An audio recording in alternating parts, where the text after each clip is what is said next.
Yeah, so we started the company about a year and a half ago now, and when we started, we were building it for ourselves first, and then we had one or two friends who were at different companies who were having the same problem, and that's sort of how we saw that this was bigger than just our own need.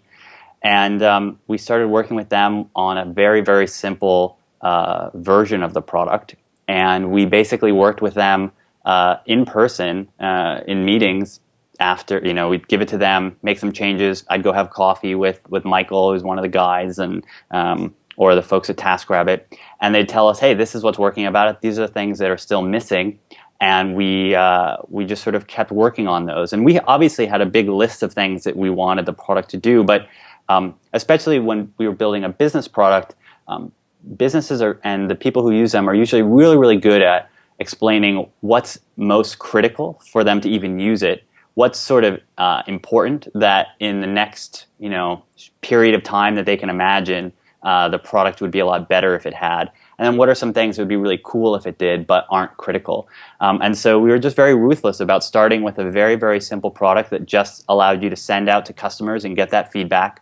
There was no search, there were very few properties, there was no multi-user support. All these things that now the product has came after direct feedback from our own customers about what was most important to have the product be more valuable to them.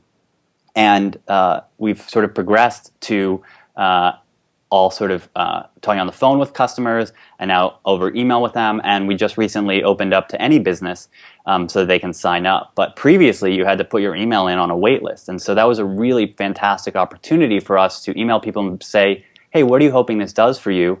Understand that and make sure that as they started using the product, they knew we were always there to listen and they could always give us feedback. And so it's sort of funny that we've always intended for the product to be self-serve, and yet in the way that we started it, it was actually a very one-on-one interaction with us and them, and yet it's led to the product, I think, being quite powerful and still true to what we wanted it to be.